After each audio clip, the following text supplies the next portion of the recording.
So what I'm saying is we have to go back, we have to revitalize the ancient institutions of Britain, modernize them, and powers that were taken from the throne have to be given back to the throne. In Britain we are very fortunate because the son of the present Queen,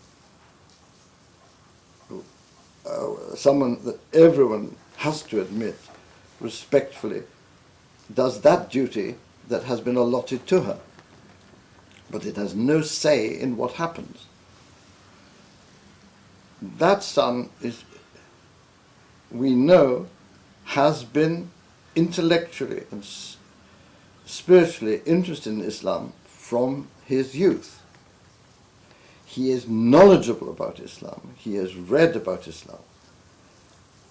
And that could not be more valuable to the Muslim community. He has two sons. The younger son is a loose cannon and has behaved very badly.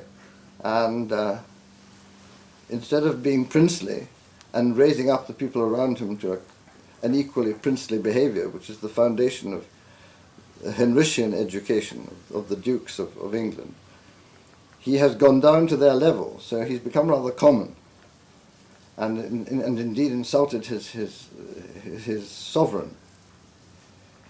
The number one son of the prince, hereditary prince,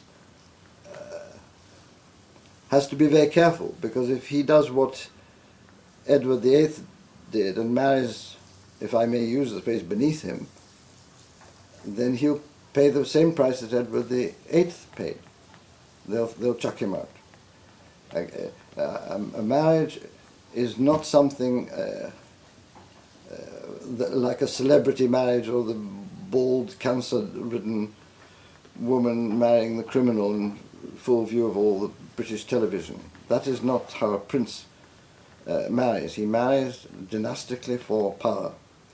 And that's an inescapable duty. But leaving aside the shakiness of the next generation, or the uncertainty, let us say, with Prince Charles, the Muslims have someone who can be their guardian. The only way he can do it is not by becoming Muslim. At this stage in the proceedings, that would be an invitation for the movement against him of very powerful forces in the country.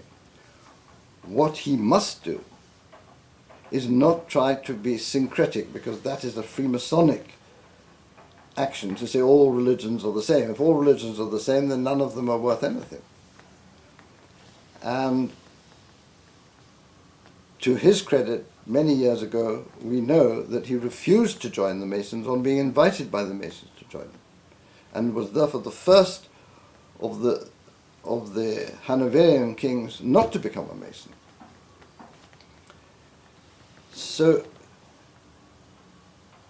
his first responsibility, not ours, not the Muslim community, the prince's first responsibility, is to stand by the Church of England, stand by the Henrician cut with Rome. If he defends the cut with Rome, and Blair has tried to open up the extreme fascistic solution of Britain returning to Rome as a solution inside a capitalist ethos, if he stands by the Henrician contract, that he is the defender of, not of the faiths, because that is Freemasonry, the defender of the Christian faith, it's worth defending for that element in it which is the truth. But again, he cannot do that alone. Therefore, to revitalize the country, House of Lords must be saved. The nature and principle of the House of Lords must be restored. It cannot be appointees of the political class who are themselves disgraced, so that the House of Lords is now full of that same scum that the Labour Party have in the House of Commons. So the House of Lords, a new aristocracy has to be created. Titles have to be created. Land ownership has to be recognized. Things that are dear to the prince's heart. The reactivating of the Lord Lieutenancy of the counties, which was part of the very social fabric of Britain, that every county had a Lord Lieutenant who was answerable directly to the monarch. It was an honorarium by the time I was a child, but it existed, and it had a social function. That whole web of things has to be revived. Now, in that atmosphere, remembering we are a minority, they all talk about Shariat, and there's no issue of Shariat till there is governance.